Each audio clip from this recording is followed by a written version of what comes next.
نحمدہ و نصلی علی رسولہ الکریم۔ رمضان المبارک کی پرنور ساعات میں قرآن کریم کے خلاصے کے ساتھ حاضر خدمت ہوں۔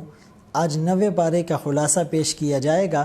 اس پارے کا آغاز اس طرح کیا گیا کہ شعیب علیہ السلام کو ان کی قوم نے دھمکی دی کہ اگر آپ اپنی توحید کی دعوت سے باز نہیں آئیں گے لَنُخْرِجَنَّكَ يَا شُعَيْب وَالَّذِينَ آمَنُوا مَعَكَ، کہ ہم آپ کو اور آپ کے مصاحبین کو اس شہر سے نکال دیں گے، جلا وطن کر دیں گے، ملک بدر کر دیں گے۔ اسی پارے میں جادوگروں کے ایمان لانے کا قصہ ہے کہ کس طرح اللہ نے ان کے دل کی دنیا کو تبدیل کیا، اور پھر بنی اسرائیل پر ان کی نافرمانیوں کی وجہ سے جو عذاب آئے، ارسلنا علیہم الطوفان والجراد والقمل والضفادع والدم آیات مفصلات، طوفان اور ٹڈی اور مینڈک اور خون، مختلف طرح کے عذابات آئے، ان کو جھنجھوڑا گیا، ان کو ہلایا گیا، لیکن بات ان کی سمجھ میں نہیں آئی۔ بلم باعور جو نیک تھا، لیکن جب وہ نبی کے مقابلے پر اتر آیا اور اس نے مال کی خاطر اور لالچ میں آ کر جب نبی کے خلاف بد دعا دینے کا ارادہ کیا تو اللہ کریم نے اسے ذلیل اور رسوا کر دیا۔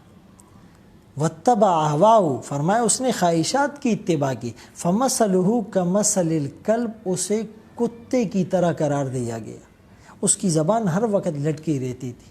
اسی لیے ہم کبھی بھی نبی، صحابی، ولی اور اللہ والوں کے مقابلے میں نہ آئیں، ورنہ ہم ذلیل و رسوا ہو جائیں گے۔ کفار کو جانوروں کی طرح کہا گیا، یعنی وہ کافر جس کا دل گناہوں کا پروڈکٹر ہے، جس کی آنکھیں بدنظری کرتی ہے، جس کے کان غیبت میوزک کو سننے کے عادی ہے۔ فرمائے لہم قلوب لا یفقہون بہا، لہم اعین لا یبصرون بہا، لہم آذان لا یسمعون بہا، اولئک کالانعام، وہ تو جانوروں کی طرح ہے۔ اگلی بات اس سے بھی خطرناک ہے، فرمائے بل ہم اضل، جانوروں سے بھی بدتر ہے۔ اگر کسی کو کتا کہہ دیا جائے، گدھا کہہ دیا جائے تو وہ لڑنے پر، مرنے مارنے پر آ جاتا ہے، لیکن اللہ کی آیات سے منہ پھیرنے والوں کو خود اللہ کا قرآن گدھے اور کتے سے بھی بدتر قرار دے رہا ہے۔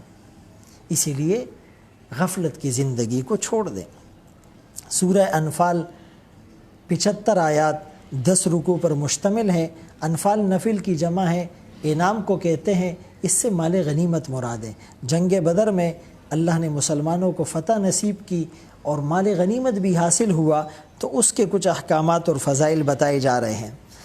جو مومن ہیں ان کی صفات کیا ہے؟ انما المؤمنون الذین اذا ذکر اللہ وجلت قلوبہم، پہلی صفت اللہ کا نام آئے دل لرز اٹھے۔